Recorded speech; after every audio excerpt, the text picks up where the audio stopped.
Hey folks, welcome to the channel. I hate unboxing videos, so we're not going to do one. Today we're playing around with this thing.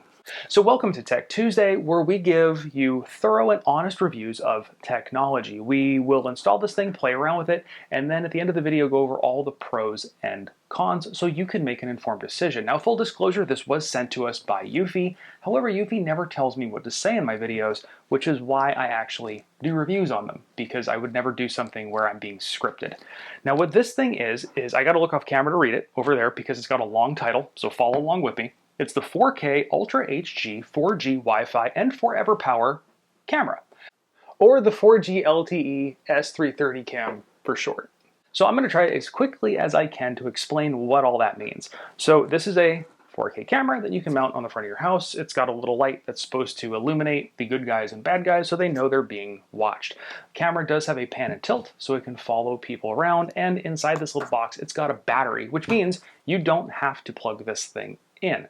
Now, batteries die or drain as they're being used, so it also has a solar panel so you can stick this in the sun and it will charge itself. Now, the big selling feature of this one, because they've had a lot of solar powered cameras and pan tilt cameras before, is this thing is Wi-Fi and 4G. And what that means is that it connects to your home Wi-Fi network, but it can also connect to 4G cell phone towers and transmit out via that way. Now, that was a really quick abridged overview. If you want to check out all the specs on this camera, I will have it linked down below so you can check them out for yourself. But right now, let's get this thing installed.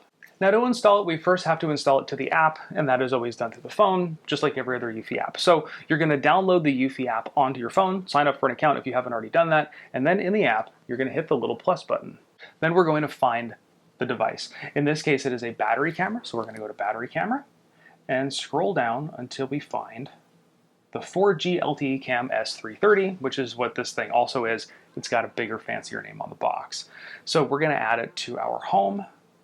And here we have two options, Wi-Fi binding and 4G network. What we're going to do is we're going to connect it to the Wi-Fi binding first and then see if we can set up that 4G network in there. So we're going to fire this thing up, and it gives me two options. And I actually wasn't sure about this. It gives me the option to connect to the Homebase or connect it to our home router.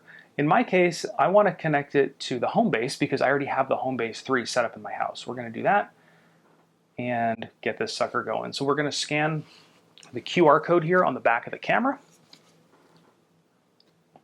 and we're going to connect it to our Homebase 3. On the back, there should be a sync button, so we're going to press the sync button, and now it's going to generate a QR code. I'm not going to show the QR code on camera because the QR code usually has things like my home Wi-Fi, connecting to the network. Please wait, and all that information on it, and I don't want to share that, obviously, out on the internet. All right, so we just got told the setup was successful. I'm going to guess this thing has a firmware update to run, but we will see. But what I'm going to do is I'm going to put this thing over my driveway. So we're going to give it a custom name here, customize, and we're going to go driveway. Okay, so now our next thing is we're going to install the SIM card. Now, it does come with a SIM card, and I guess this thing is multiple network because it says it is Verizon, AT&T, and T-Mobile. So let's pop this sucker open and insert the SIM card. The next thing to install is the SD card. It does come with a 32 gig SD card, and for that, we're going to pop that thing out as well.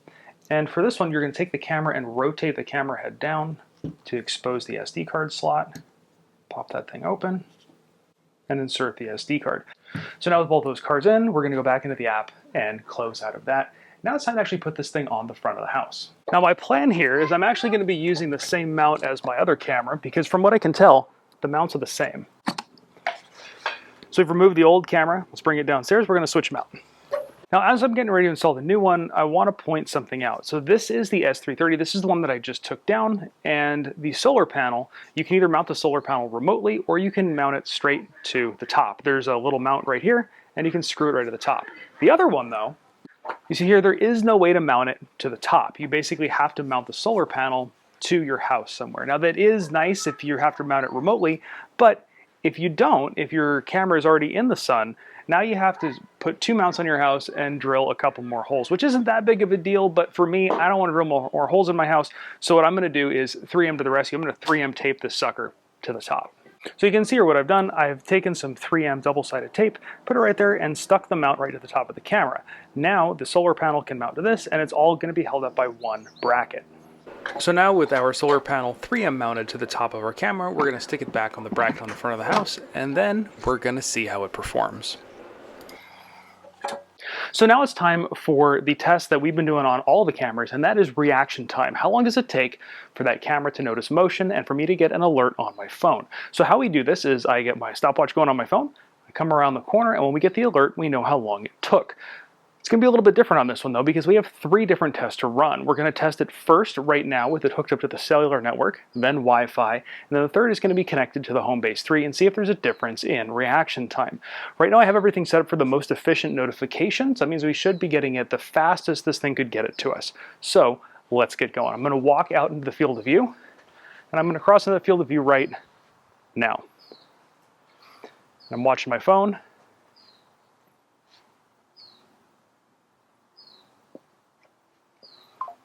And right there at about 9.5 seconds, we got our notification that it's detected me. So now let's see what we actually got as far as footage goes from that. And then we're going to do the same test again with the Wi-Fi and then with hooked to the Homebase. Okay, so now we've switched the camera over and the camera is now connected to our home's Wi-Fi network. So we're going to do the exact same thing. So we're going to walk out into the sun. I'm going to squint my eyes. We are in the detection zone now, and we're going to watch our timer.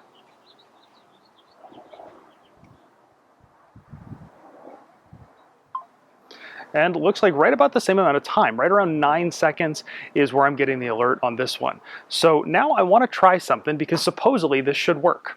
So what we did was we went into the app and we turned on switching. And what switching is, it's kind of a cool security feature where it will primarily use my router, which is parked right over there. It'll use my home's Wi-Fi. If the Wi-Fi goes down, it should automatically switch over and use the 4G card on board. What's nice about this is that means if my internet goes down for whatever reason, I still will be able to get my cameras up and running. The con to this is you are having to pay now for a 4G wireless plan. We'll talk about those fees in just a second later on in the video. But right now, I want to see how this works. So let's go over and turn off my router and try again.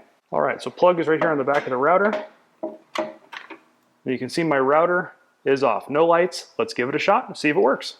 Okay, so we've got the Wi-Fi turned off. We've actually tried this a couple times and it hasn't worked, but we're going to try it one more time because I think I know what's going on here. So we're going to walk out into the detection area with the Wi-Fi off, start our stopwatch. We're now in the driveway in the detection zone. Let's see if we get an alert here.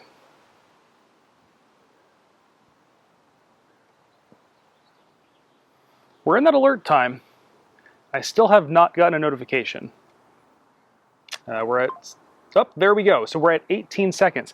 I'm not sure why it took 18 seconds. It's on 4G, and it was on 4G before, and it took 9 seconds. So now we're now up to 18, and now I've just gotten a second notification. So for some reason, there was a delay there. But here's what I think happened, because I had unplugged my modem, and I immediately walked outside, and I didn't get a notification. Now, I did notice, even though I was over 4G at that point, if I went into the camera, it did have the video clip saved. It just didn't give me a detection when I walked out into the driveway. It seems like it took a few minutes for it to actually switch over, and then it was picking me up on the way out. So I think it does take a few minutes. It was not an immediate thing, which is unfortunate, but it does switch over. It took 2 to 3 minutes for it to actively switch over to the Wi-Fi card or the 4G card. Okay, so the plot thickens a little bit more. So now I've got it hooked to my Homebase. It is not hooked to the Wi-Fi, but what disappeared is the option for that 4G cell network backup. So now they connected to the Homebase, it doesn't seem to give me that option to have the 4G backup, which is kind of a bummer because for me, I prefer it connected to my Homebase, not connected to the Wi-Fi. But let's go see the time that the reaction is now hooked to the Homebase. Okay, so now we're going to be doing that same test again that we did before, the time test. We're now hooked to the Homebase and we've got everything set. So we're going to do that same walk. It's a little windy, so my apologies if that gets picked up on the mic. Pop. We just started our timer there as we walked into the detection zone, and let's keep an eye on the timer. All right, so that came in actually a little bit quicker at around 6.5 seconds. So it is possible that the Homebase actually speeds things up a little bit. If it is, it's by a little bit, but every little bit counts when it comes to security. So like I said before, I prefer having my stuff hooked to the Homebase, but that's just my own personal preference. It's obviously not needed with this camera, but it's something you can do if you want it. Okay, so I'm up for tonight. I've turned off my other outside lights, so I'm going to give you an idea of how much light this thing throws off. Now, I do have a street light that's throwing some light on it, but let's get that thing to kick on. You can see how much light the little ring light does kick off on this thing. So you can see here it actually does throw off a pretty good amount of light. Definitely enough light to be a security light to ward people off your driveway or to just prevent yourself from tripping. It is, however, not enough light to be a true just outdoor light, but you wouldn't want to use it for that anyway because it's solar powered. If you ran this thing all evening, it would kill itself pretty quick. And now I've actually got the light running in a different mode, and this is night vision mode. So up there, now the light won't turn on, the infrared LEDs will turn on, and it'll run in night vision mode. So it'll be interesting to see what this thing looks like when it's running in night vision mode instead of using the light to light up the front yard. Okay, so we ran the camera through all the normal tests that we run all the cameras through on our channel, and it's time to go over the pros and cons and kind of my opinion of the camera. So first we'll do the pros, and then we'll do the cons. Now, this is a really neat camera. It has that great switching feature, which means if you have an area that has spotty Wi-Fi or no Wi-Fi, you can still set up a security camera without having to hard run wires all over the place. So say you've got a remote property, a ranch, a cabin, a shed on the corner of your property, it gives you that little extra peace of mind that you're not going to lose footage or lose alerts because it's so far away or not able to connect to Wi-Fi. Now, as a camera, this camera performed just as well as all the other pan and tilt cameras that I've had on the channel from Eufy. It tends to do the AI tracking very well. It did seem to do it better when it was connected to the Homebase, but that is kind of to be expected. That's what the HB3 does. It gives you a little bit better on the AI tracking and some of that sensitivity. The alert times were on par with everything else I've used, and actually the alert times between the different ways to connect were pretty consistent among all three, between connecting through the Homebase, the Wi-Fi, and using the 4G card. So we were getting notifications pretty quickly. They were all coming in between 6 and 9 seconds, which is about right for my home network. For a solar camera, this is actually the brightest floodlight I have seen on a solar camera. I do have brighter floodlights and brighter pan floodlights and things like that, but those are all hardwired. This one is solar. So that's definitely nice, especially having it over my driveway where it has to illuminate a big piece of ground. It's not a dim little light. It does do a pretty good job lighting things up. Also, speaking of solar, and speaking of solar power, it's also the biggest solar panel I've gotten with any of the Eufy cameras, and I think that's probably why they can afford to have a larger light on there. Now that solar panel, I've got it mounted facing the setting sun in the afternoon, so it gets blasted from probably about 2 o'clock till sunset with sun the entire afternoon. It's shaded pretty much all morning. And with that, even when I installed the camera, it only had about 50% battery when it went up, and even with all the alerts of it being on my driveway, sensing motion going by, turning on that floodlight at night, it still managed to charge the thing all the way up, so it wasn't losing charge. I have had other cameras where even with the solar panels, it slowly lost charge and would have to eventually yank it down and charge it. Now, although this camera doesn't have the dual camera function that some of the other Eufy cameras have, it does have a true 4K camera. So you can still pinch zoom in on things within your image, and it does give you a pretty clear image, especially during the daytime. At nighttime, the image quality was still relatively good, although it was a little bit more blurred, especially with motion, and it fell off even more if we turned off that spotlight and were relying only on the infrared lights to do the heavy lifting for us there. The 4K camera is also really a clear, crisp camera in daylight, and it is still pretty good in the dark using that illumination ring.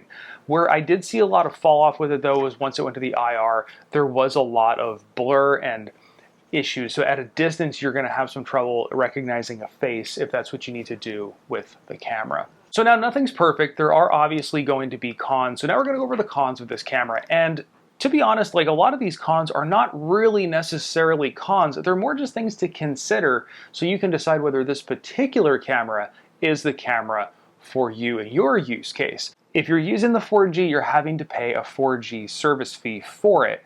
Now, when the thing first comes, it does give you a little bit of freebie time, but then you're gonna have to pay. So let me hop on here and I'm gonna show you kind of what the plans are for this thing and how much you can expect to spend. So if you use the included card, the 2 gig for 30 days is gonna cost you $19.90. You're gonna pay that every month. The 24 gig for 360 days, that one is $139.99. So you're gonna be paying a monthly fee or an annual fee to keep the camera up and running on that 4G network. And this camera can also eat up data pretty quick, depending upon how you use it.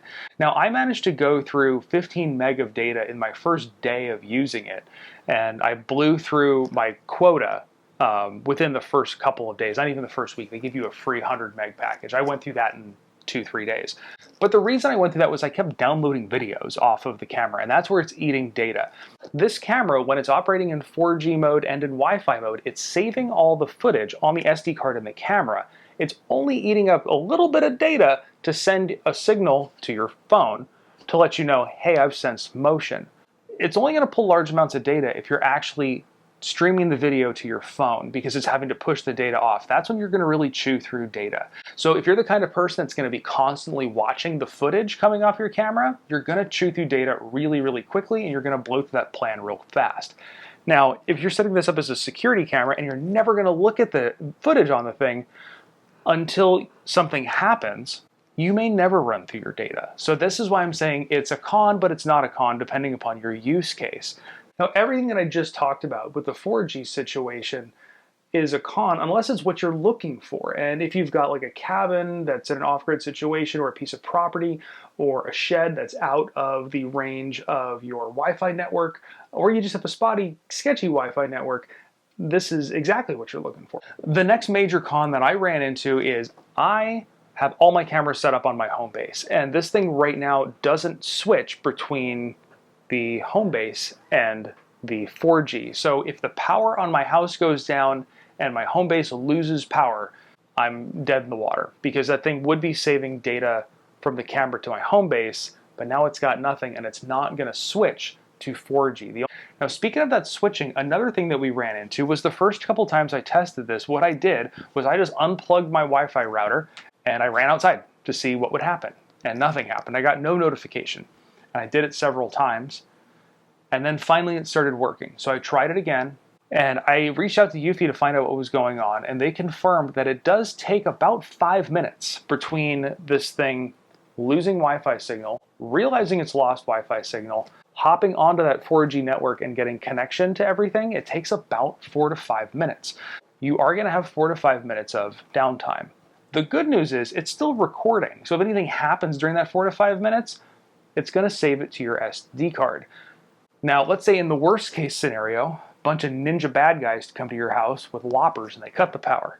And it cuts the power to your Wi-Fi network, you lose Wi-Fi. Now they're doing things they shouldn't be doing, stealing your catalytic converter off your Prius, and you're not going to get a notification for 5 minutes. So there's a little bit of a dark period there. It is still getting recorded and you can still get to it, but you're not going to get an alert that it's happening. So hey, I really hope this video helped you out. I hope you got something from it. If you have any questions about this camera, because this camera had a lot going on with it, more than what I'm used to with the camera. So if I missed anything, if you have any questions, leave a comment down below. I'm always answering questions down in the comment section, and I'd be happy to answer yours for you. Now, if this video helped you out, give it a great big thumbs up, hit that subscribe button, because we've always got tech, DIY, tutorial, all sorts of this kind of stuff coming your way. And of course, thank you for watching.